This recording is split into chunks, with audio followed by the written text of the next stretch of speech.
বিধানসভায় শুরু হচ্ছে সর্বদলীয় বৈঠক। অধিবেশন শুরুর আগে সর্বদলীয় বৈঠক। এই সর্বদলীয় বৈঠক অত্যন্ত গুরুত্বপূর্ণ, কারণ বিধানসভার প্রধান বিরোধী দল হিসেবে বিজেপি কিন্তু অধিবেশনে একটি গুরুত্বপূর্ণ দায়িত্ব পালন করে। বিধানসভার বিরোধী দল হিসেবে বাংলার মুখে অত্যন্ত জনপ্রিয় অভিনেতা বা বিরোধী দলের বিধায়ক বা নেতা শুভেন্দু অধিকারী। শুভেন্দু অধিকারী বিরোধী দল হিসাবে যে গুরুত্ব পালন করে বিধানসভার ভিতরে, তারই পরিপ্রেক্ষিতে সর্বদলীয় বৈঠক অত্যন্ত গুরুত্বপূর্ণ। এই সর্বদলীয় বৈঠককে সামনে রেখে বিধানসভার স্পিকার কি বলেছেন বিমান বন্দ্যোপাধ্যায়, শুনে নিন আপনারা। মন্তব্য করবো না স্যার। তো আপনি স্পিকার না স্পিকার তো আমার কি করে, কে রাস্তাঘাটে কি বললো আমাকে তার প্রতিক্রিয়া দিতে হবে নাকি? অনুব্রত মণ্ডল তার কথা বলেছেন, আমি তার কথায় কোনো গুরুত্ব দিতে রাজি না। এইসব কথাবার্তা বলেনি বা কেন আমাদের নিজেদের শুনতে খারাপ লাগে। স্যার, পুলিশ মন্ত্রী রাজ্যের মুখ্যমন্ত্রী মমতা বন্দ্যোপাধ্যায় তারই সৈনিক, এইভাবে কথা বলাটা, দেখুন সত্যি কথা বলতে সবার মুখ্যমন্ত্রী উনি, তারই সৈনিক বলতে গেলে পরে মুখ্যমন্ত্রীকে শ্রদ্ধা সবারই জানানো উচিত। তিনি সম্মানীয় মুখ্যমন্ত্রী, এ তো অপেক্ষা রাখে না যে তাকে সম্মান জানানো সবাই আমাদের কর্তব্য। কে ব্যক্তিগতভাবে অনেক দুষ্কৃতকারী অনেক কিছু করে বেড়াচ্ছে, সব দায়িত্ব আর মুখ্যমন্ত্রীর না। তবু মুখ্যমন্ত্রী হিসেবে উনি আমাদের যেহেতু স্বরাষ্ট্র দপ্তরের দায়িত্ব রয়েছে, উনি নিশ্চয়ই ওনার দিকটা দেখবেন, এইটুকুই বলতে পারি।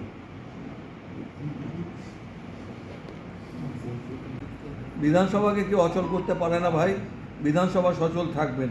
কেউ যদি এই ধরনের কথা বলায়, আমি তো মনে করব একটা পরিষদীয় গণতন্ত্রের অবমাননা করা, এই ধরনের কথাবার্তা বলা।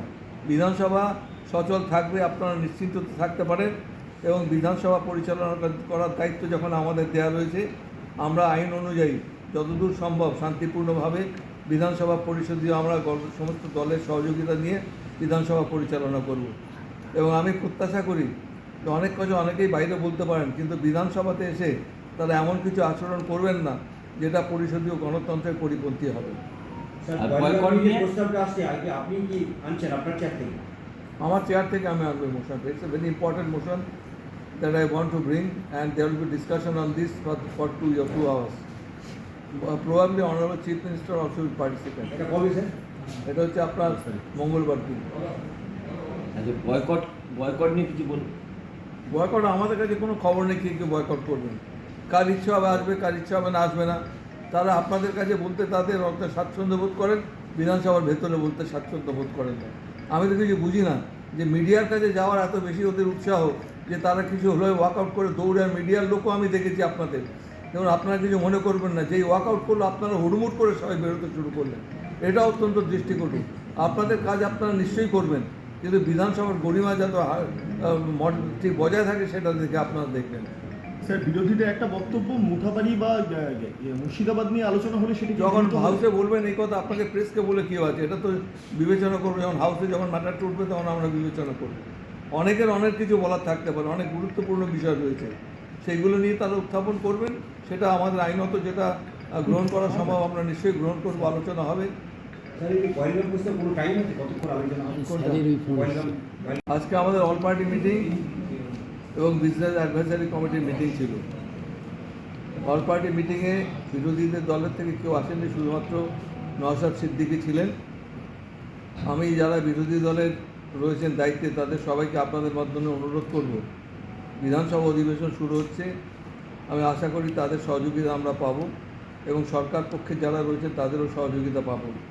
এটা অত্যন্ত গুরুত্বপূর্ণ অধিবেশন।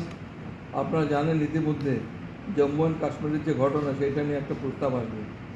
সেই প্রস্তাবটা চেয়ার থেকেই আসবে। এটা 10 তারিখে এই প্রস্তাব নিয়ে আলোচনা হবে এবং এটা আলোচনার সময়সীমা আমরা 2 ঘন্টা দিয়েছি। এছাড়াও বুধবার আর বৃহস্পতিবার আমাদের 2টো মোশন আসবে। আমাদের কিছু রিপোর্ট জমা পড়েছে, বিশেষ করে গঙ্গা ভাঙনের নিয়ে এবং পাবলিক ওয়ার্কস ডিপার্টমেন্টের পানীয় জলের সমস্যার ব্যাপার নিয়ে 2টো রেজলিউশন জমা পড়েছে আমাদের মোশন। সেই মোশন নিয়ে আলোচনা হবে। এই 2টো দিনে 1.5 ঘন্টা করে আমরা সময় দিয়েছি। এবং আমাদের নেক্সট বিএ কমিটি, সেটা আগামী বুধবার দিন আমাদের বিধানসভার রিসেসের সময়, বিরতির সময় সেটা নিয়ে আলোচনা হবে। সরকারি অনেক গুরুত্বপূর্ণ বিল আছে, আমার সঙ্গে কথাবার্তা হয়েছে। বিলগুলো আজকেই হয়তো এসে পড়বে আজকালের মধ্যে, এবং সেই বিল এলে পরে আমরা পরবর্তী ক্ষেত্রে সেগুলো আমাদের বিজনেস অ্যাডভাইজারি কমিটির মিটিংয়ের মাধ্যমে আমরা আলোচনা করে গ্রহণ করব। শুধু আজকের দিনে একটাই কথা, যে গুরুত্বপূর্ণ অধিবেশন যেন শান্তিপূর্ণভাবে আমরা করতে পারি। সমস্ত পরিষদীয় দলের সদস্যরা রয়েছেন, সরকার পক্ষ বিরোধী দল সবার কাছেই Please stop. সরকার পক্ষ এবং বিরোধী দলে যারা রয়েছেন সবার কাছে আমার আবেদন, বিশেষ করে আপনাদের মাধ্যমে, যে তারা যেন আমাদের এই অধিবেশনটা শান্তিপূর্ণভাবে চলতে সাহায্য করেন।